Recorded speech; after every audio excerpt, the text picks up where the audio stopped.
Hey y'all, this is my review for the Real Housewives Ultimate Girls Trip episode 4. I'm starting up this episode and I can already see that they don't take this show too seriously, and that's what I love about it. So it opens in kind of like a French manner, starring LuAnn, the man stealer apparently, because she keeps flirting with this married man. I didn't know he was married. Girl. And the thing is, you can't even put it all on her because he's flirting with her too. And you know somebody like LuAnn loves that type of attention. So it looks like it's her day to plan, and it's also day 4. She's getting everything together, I believe, for lunch or dinner. And they are just cozying up, talking French to each other. She don't give a fuck. And I really do think they probably have fucked. But then we go to a little drone view of the house they're staying at, and they show like the Housewives Ultimate Girls Trip in French. And then afterward they go into the intro, Housewives in the Island, baby. And you know, I gotta skip that. So now we're back with the other ladies, and Lord, they are really gonna just keep track of Teresa's notes she's getting from her boyfriend. Oh, I'm getting a letter from him each day. It's day 4. They're gonna actually show her open up day 4's letter. It's a corny gesture, yes, but I don't need to see her read every letter that he gave her. So we see Teresa going into Ramona's room just so she can read one of her cards that her boyfriend left her. I'm guessing they're bonding now. I'm glad Ramona has somebody to talk to. So then we do a side-by-side confessional of Teresa and Ramona. Teresa's saying, I think Ramona's, she's sad and lonely. So I'm just going to rub this in her face right now. She didn't say the latter, but geez. If someone said that about me in a confession, I think Chris is sad and lonely. Motherfucker, what? So I'm guessing Teresa's befriending her out of pity. Teresa, I don't think Ramona getting dick would mellow her out any more than she was with Mario. Like, she will continue to be an annoying, pernicious, bigoted narcissist. Teresa is reading these cards to Ramona like a 3rd grader. I love you very much. Love. Teresa really just said Ramona is beautiful from the inside out. She really doesn't have a good judge of character. And now she's encouraging Ramona that you will find the love of your life. No, she won't. I wonder when Teresa's gonna realize that Ramona ain't shit. She's now telling her that, she should really pursue this John guy who owns that concha restaurant that they went to. They really made that man like a side character on this show. LuAnn is really the hostess of the day. She's really trying to coordinate everybody. They all have to leave at 11. We see most of the ladies having breakfast at the table, and then they're talking about their men. Now, it turns out LuAnn does have, well, she don't have a man, but she have a boo thing right now. Like, a lots in love, darling. Yeah, I'm guessing this is a fuck buddy for LuAnn. That's what she's saying. He lives in Tulum, and they see each other when they see each other. Oh, I love when all the housewives talk about their franchises with each other. So now they're talking about Broadway, who all did it. I forgot Candy and NeNe were both on Broadway. And now Teresa asks Cynthia about her friendship with NeNe. And that is a question Cynthia's gonna hear for the rest of her life. Cynthia says she will always love and respect NeNe, but she is fine not being friends with her. I mean, I believe NeNe was the one that burned Cynthia first because, this all came from the whole Kenya situation. And now look at her, she's on the outs with Kenya now. I don't know, Cynthia. I think you just need to choose better friends. So as Teresa's hearing about Cynthia and NeNe, that makes her think about her relationship with Jacqueline and how they were like thick as thieves. Now, I watched Jersey, like the earlier seasons. Teresa has revisionist history. Jacqueline was a very good friend to her, but she was keeping Teresa accountable, and Teresa did not want to be held accountable at all. Like, Teresa was doing some foul shit on Jersey. That's why they're not friends. But yeah, we get a flashback of her and Jacqueline's friendship. Poor Jacqueline. I read the book. Teresa is in denial. Teresa is painting herself as the victim in that relationship. Teresa is comparing her legal stuff to Erica's, and she asks for Kyle's opinion. And she's like, well, if Erica told you not to bring up her legal stuff, you're not going to bring up your legal stuff, right? Teresa, that's not how reality TV works, boo. Of course they're going to be talking about this huge legal peril that Erica Jane is in. Wrong franchise, boo. Again, I love that they're breaking the 4th wall. Kyle's telling Teresa that, well, it's gonna come up regardless. Like, whether it's production, and I'll ask her a question regarding that, maybe so she can clear things up. I will say what Teresa and Erica do have in common is they didn't handle their legal situations well at all. I still haven't forgotten how Erica don't give a shit about the victims, and Teresa has still admitted no accountability for going to prison. And Bravo just coddles them. So I guess they're trading war stories right now, because now we're on LuAnn and she's talking about her betrayal with Bethany and how when Tom was cheating on her and Bethany decided to tell her on camera about that. I mean, that was some riveting reality television. Thank you, Bethany. The things you don't want to be shown are probably going to be shown. Don't go on reality TV if you have skeletons in your closet. It is what it is. So many flashbacks in this episode. We're only in the first 10 minutes. So LuAnn is saying Bethany should have told her off camera instead of humiliating her. So she thinks Bethany didn't have her best interests. I mean, that probably wouldn't have been fair to the viewers, but she said, like, not everything has to be on camera. LuAnn may be ragging on Bethany, but when LuAnn was at rock bottom, Bethany put her ass in rehab, got her finances together, really probably saved LuAnn's life. She owes a lot to Bethany even though she don't like her. Cause Pepperidge Farm remembers how much of a hot mess you were. So then the ladies finished breakfast and now it's Melissa's day? I thought it was LuAnn's day, like the way she was coordinating everybody. Maybe later on, I don't know. But Melissa's gonna have the ladies do some active stuff. In the car with Kyle, Teresa, Melissa, and Kenya, Kyle and Melissa are singing Teresa's daughter's viral song, waking up in the morning, think about so many things. So now they're asking Teresa about how she feels about that and how she can't believe that song went viral. I mean, I don't know how and why that went viral. You just never know. So then later on, Kyle was telling Kenya, you know, I see you be so shady on your show, and then when I meet you in person, you're just so lovely. Kyle, it's because you don't really know her. You don't know her. You've only been around her for what, 4 days? We've been around her for like at least 10 seasons. We see Kenya for who she is. I'm sorry, I said it, okay? Kenya is beautiful. She gives good reality TV, but what I will not do is pretend that she ain't shit. I'm sorry. Kenya's like, oh, thank you, Kyle. And Kyle's bringing up how certain people on the show try to make you look bad. Okay. I mean, it was Kenya's decision to bring somebody's mistress on the show, okay? It was Kenya's idea to jump into the pool with Apollo. It was Kenya's idea to bring numerous fake men on the show. It was also Kenya's choice to bring a loudspeaker to the reunion and yell, you are a dumb hoe in Portia's face. But anywho, Kenya's like, oh yes, people always try to paint me as the villain. It's because you are. But then she says she relates to Kyle and what she's going through with LVP. And then we go back to the day that Lisa kicked Kyle out her house. And we get the iconic, goodbye, Kyle, Kyle, Kyle. They all do it. Kyle.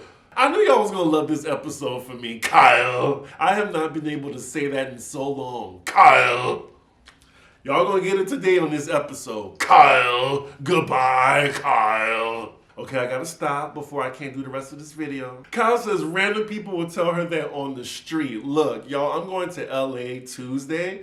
If I see Kyle, I am doing it. I am doing it. I do want to meet Kyle at some point. I didn't get a chance to meet her at BravoCon because she had a panel right after the one she had, so I didn't get to have a photo with her. But yeah, I would love to meet Kyle. I mean, she is a duplicitous snake, but I love her on Beverly Hills. Kyle! Okay, that's my last one. Kyle! That's my last one. It's so funny because I didn't realize that LVP was just so manipulative, until after she left the show. And just looking back at past seasons, what she used to do, and then reading the book as well, yeah, that was a master manipulator. But shout out to LVP because that is how you leave a show and still keep a good relationship with the network. Take note, NeNe. So they get to the car buggy situation and they are complaining already when producers tell them you have to wear a helmet for safety reasons. It's like, oh my God, are you serious? Do not mess with these ladies' hair. They've been in hair and makeup for at least 3 to 4 hours. Yeah, Melissa, maybe this wasn't the best activity for the ladies. They are all complaining about wearing a helmet. So they're all in their car, some are paired up, and Kenya's by herself because, she wants to make a moment out of this. Like, she is like driving fast already. Oh, everybody's complaining. Ramona's like, all the dust and the dirt flying. I'd rather be at the beach. Teresa says she'd rather be shopping. LuAnn is like, why are they driving on? They are driving on the highway in these little bitty cars. Kenya is not driving safely. She's zooming past the other ladies, cutting them off. Ramona's in her confessional saying Kenya put us in danger multiple times. And then they show her texting as she's in her buggy. Wow. And she didn't want to wear a helmet. So everyone is thankful that this activity is over. They're going to have lunch now. So as they're at lunch, LuAnn wants to play her own game, and hopefully it's better than how Cynthia's Bailey Q went. And she's calling this game the good, the bad, and the ugly. And I'm guessing she wants to go around the table and hear the good, the bad, and the ugly by everyone's experience on their franchise. So Kyle gets the first question. It's involving, having a good marriage while being on the show. And she's saying that, yes, she's aware of the Housewives curse or whatever, but she doesn't believe in that because most of the couples that come on the show, they already have problems. And she said most women that come on the show, they're trying to get out of a marriage. And she would know that, with all the divorces that has happened on Beverly Hills, from Camille to Taylor to Adrian, oh my God, to Erica, like just so many. So then Melissa and Teresa are talking about their experiences, being married on the show. Teresa talking about how her life blew up. Teresa's then asked about production, like, knowing everything, would you do it all over again? And she says, yeah. Housewives have definitely changed Teresa's life for the better, even if she did go to jail.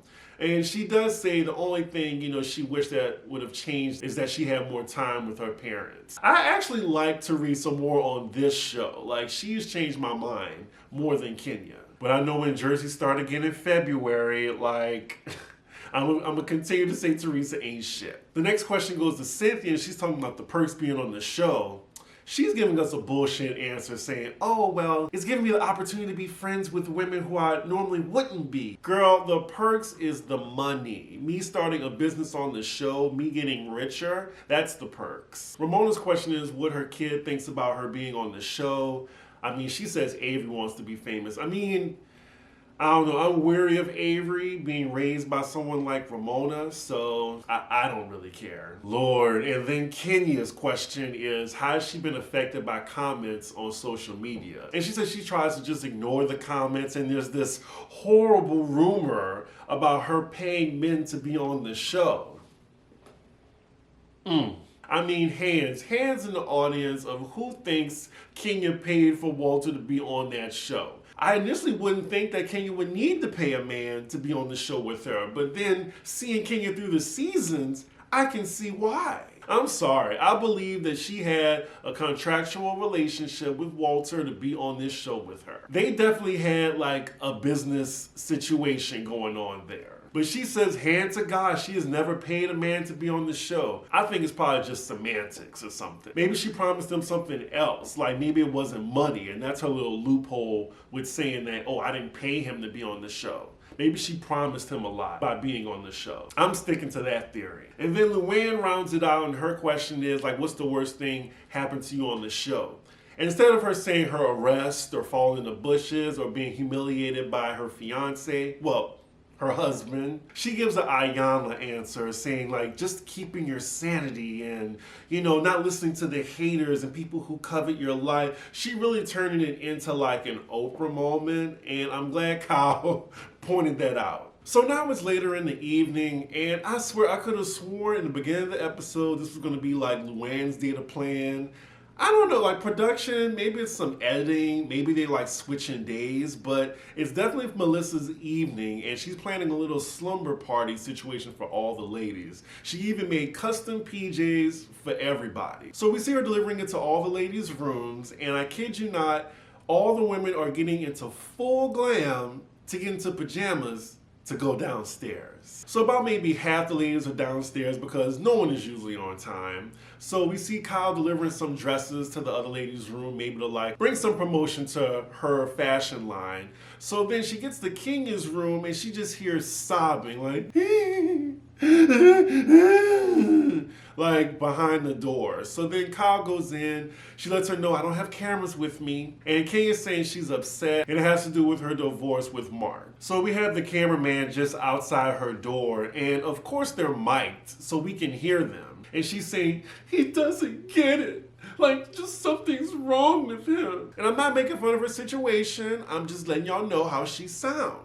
So she's texting with her ex, not really sure why, but something that he told her triggered her into how she's reacting right now, about how they first met and they were these hopeful people. So hearing him say this pissed her off because she blames everything that went bad in her marriage on him, and how he put her through all of this, and how dare you have the audacity to talk about how we were these hopeful people in love. So then the camera's on Cynthia now, and I would think I would want to hear from my best friend there to talk about a situation that she knows very well instead of these strangers in the house. So then Cynthia, I'm guessing she checks on Kenya. I think production may have told her, you might want to talk to Kenya, she's upset. Because she just so happened to be coming to Kenya's room. So now we're seeing flashbacks of footage between Kenya and Mark and how he's embarrassed her on her franchise. And I gotta say, Mark was an asshole. But Kenya's an asshole too, so maybe that's why they got along so well. But I'm glad Kenya left that situation because this man was embarrassing her. Like, you can't come for these other women and try to embarrass them when you got somebody that's that close to you embarrassing you on your show. So we're back with Cynthia and we see her knocking on Kenya's door. I mean, of course Cynthia is with cameras, and Kenya, you're mic'd. But I think she was just really rude with Cynthia, just checking on her, you know, her actual friend. Saying, don't bring the cameras in here. It's a reality show. And we can hear what you're saying anyway because Kyle is mic'd, your good friend. I don't like how she treated Cynthia in this scene. Kenya, the attention is on you, girl, okay? Like, don't pretend you don't want the cameras in there. We see Kenya in her confessional saying she would have appreciated if Cynthia didn't come in the room with cameras, even though they're in a house filled with cameras and they're on a reality show and they're all mic'd. And Cynthia's saying even though her and Kenya have some weird energy between them right now, she still loves her as a friend and doesn't want to see her upset. Well, they're spending a lot of time on this, and all we're seeing is just footage of Kenya's door, like listening to her talk to the other ladies. Meanwhile, downstairs, Melissa's like, where is everybody? Then we see LuAnn downstairs, and she looked like she ready to fuck somebody in these pajamas. She didn't even bother closing the pajama shirt. She's like bra showing, like she trying to get somebody's attention, namely the married man. So we see Cynthia and Kyle talking about Kenya's situation. Cynthia is all too familiar with this, and she's just telling production what she thinks about it. She's even saying Mark is a good person. It's just they don't mesh well together. By the way, Cynthia is filling those pajamas out. So we're back downstairs and Melissa's asking Kyle what's going on. And Kyle tells her that Kenya's just going through something right now. She received a text from her ex. You know, I thought Kenya didn't want nobody knowing what's going on, but your new friend Kyle that you knew for 4 days is telling Melissa what you're going through right now. And now we see Kenya's finally coming down with Cynthia by her side. Cynthia is just a really good friend, like to a fault sometimes. So this slumber party is finally starting. And they have like a twister mat laid out. And the game is they're going to be taking shots on the twister mat. And I think they can't use their hands. Then we see a little warning flash on the screen, don't try this at home. And that shit actually looks hard. So I see what the warning is for. It's like you can really hurt yourself. That looks really hard. Like I would have to really like bob down for the shot. And I'm not good at bobbing, contrary to what y'all may think. Oh wow, Teresa did that. I mean, Teresa is like fit as fuck. So I'm not surprised this wasn't difficult for her. So they're all taking shots and now it is LuAnn's turn. And he has like that faux that she loves to drink. So it's his idea, the concierge, to put it in his mouth and lay on the mat while LuAnn gets it. And then we see his wedding ring right here. LuAnn's reaction, she looks dead into the camera. And you know she gonna go for it. She is on top of this man. She just took the shot out his mouth and she is on top of him in straddle position. Wow. And she has not gotten off of him. She is high-fiving all the women as she is sitting on his lap. Oh my God, and then she kisses him too. I think she kisses him on the forehead or something. Look, they fucking tonight. they have fucked. They've had to. So it looks like there's no drama tonight. All the ladies are getting along in the slumber party situation. And now Melissa is starting her game of the night. I'm guessing everyone has learned from Cynthia's game of what not to do, because most of these games aren't inciting drama. So Melissa's game is she's taking these little contraptions and you have to put it in your mouth, and it looks like you're going to the dentist and you have this as you're trying to talk. And the ladies have to read a card and the other ladies have to guess what they're saying. They all look crazy. And it's Ramona's turn and she's laughing so hard that she has to leave the room because I think she peed on herself. I mean, it is not a season if Ramona doesn't pee or shit on herself, huh? So Kyle Vincent, she pees her pants, and luckily for the ladies, I don't see any like stains on their PJs, thank God. But now we see Ramona and Kyle come back out with towels between their crotches. Wait a minute, so they peed on themselves, but they're sitting on this couch? I'm glad LuAnn called it out. Okay, so they're just getting wild playing drinking games. I think I can fast forward through this. Okay, so this drinking game involves like sex questions or whatever, blah, blah, blah. Still, fast forward. I will highlight this question though. So the question to all the ladies is, have you ever had sex in public? I mean, Ramona says the beach.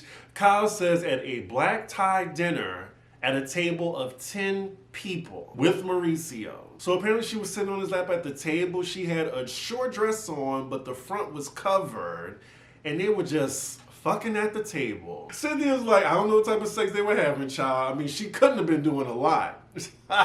Maybe it was just some like a sit, and that was it. I'm sure they weren't doing like at the table. I'm sure they didn't do that. It had to be something very, very subtle. So then it looks like the night is over and Melissa's saying, that's how we party in Jersey. Yeah, this is definitely, I can see this on Jersey, like the women doing this activity. This was like a Jersey version of Pillow Talk, without the drama.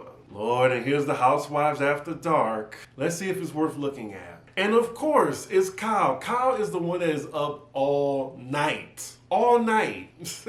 She's been up every night, the latest. We're with Kyle and Kenya right now, and Kyle calls Mauricio on FaceTime to confirm the story that she told to the other ladies. And he says it's true. While the girls are just really having fun, they're all together in a little confessional situation. Like, this is like a goody-goody episode. Yeah, it looks like they had a fun night, and that is where the episode ends. Episode 4 was cute. I mean, this was light on the drama, it's more so fun, and then I like how it was breaking the fourth wall. I mean, it was the title of the episode. I'm guessing you could say this episode was filler since nothing really dramatic happened. I do have some friends who are saying like, oh, I'm bored by this franchise. I love it. And I think most of y'all love it too. Like, it's just light and fun. And I think we love to see the interactions between all the different franchises because it's a different dynamic we're not used to seeing. So fuck the haters. I love this show right now. But anyway, y'all, I'm gonna get to episode 5 because I need a lot of catching up to do. I heard it's only 7 episodes. It's not 8. My bad. So yeah, it's only one more episode to go and they're done with this season. But anywho, I'll see y'all for the next episode. Bye.